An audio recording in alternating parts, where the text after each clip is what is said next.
bandiraɓe sehilaɓe mi salmini on hande yewtere men Bocar Ba e Tigre TV yewtere men nawi en to Matam e Kagulaje pour haalande on Cheikh Hamidou Kane aventure ambiguë. Cheikh Hamidou Kane ene yi aduna 2 avril 1928 toon e Matam ma ganduɗa hoorema hitande ujunere e temedde jeenayyi e nogas e jeetati hande omo yaara e duuɓi capanɗe jeenayyi e ɗiɗi e 2020 kanko noon o waɗi pour tenkude o waɗi jangde makko ko fati e droit e ko fati e philosophie mana ganduɗa hoorema sariya e ko fati mana ganduɗa hoorema philosophie woni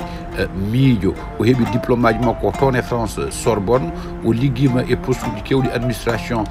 Sénégal o woni ni hay gouverneur Thiès deftere mawde windide wiyete ko aventure ambiguë ene firta e pular ene wiye inta anide mami arte aventure ambiguë o windi wonde kadi encore ene wiye les gardiens du temple reenoɓe cuuɗi men hanki walla reenoɓe aadaji men hanki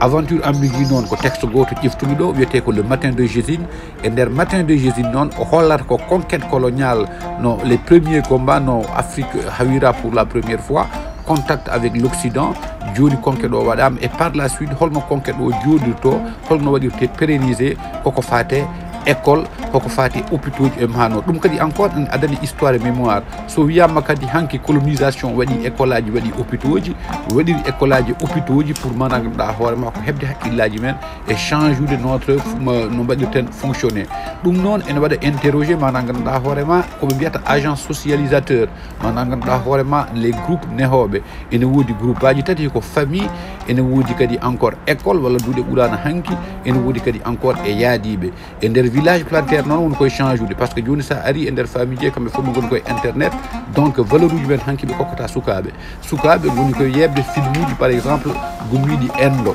donc ɓe natti heɗade tindi men hanki ɓe goni koye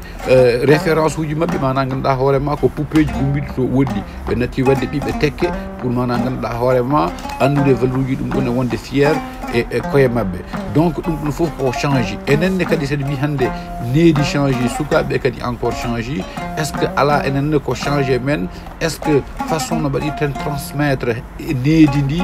no kokkirten needi ndi no hokkirteno hanki ni est ce que hande ko noon kokkirten ɗum ɗon Cheikh Hamidou Kane noon sa ƴefti deftere nde ndo watta décrire Samba Diallo nde décrire Samba Diallo nde guila ni école o arani enen jiiya implication yimɓe foof décision école on ari nde yimɓe mbaɗatno d' abord questionné enen mijotono so woni école o ko feere moƴƴere so woni nouvelle technologie ko feere moƴƴere hande noon enen mbaɗani questionné enen mbaɗa utilisé sans wadde réfléchir ɗo e Europe waɗi ko professeur uji waɗi ko assistance sociale uji enen mbaɗa sensibilisé yimɓe enen noon hay mawɓe fodɓe mana ganduɗa hoorema nede ɓe mbaɗani sensibilisé yimɓe e nden ɗon réseau ji sociaux ji donc demain sen jii changement mana ganduɗa hoorema baɗɗo lugguiɗo waɗe société o oto kaweɗen par ce que koko mbatten hande ko e réseaux sociaux ji sur lesquels hande kadi gouvernement ji ɗi ƴeftuno ponno wadde ko formé sukaɓe ɓe e école aji hay mawɓe mbaɗe formé haale e télévision ngaji he pour mana gandanɗa hoorema ande danger réseaux sociaux ji plus tard par ce que ɗi gaɗi ko 2000 ene gowani ɗi il faut ɗi goowe ɗi gande sukaɓe kadi encore pamno hen Bocar Ba e Tigre TV salmini on jarama.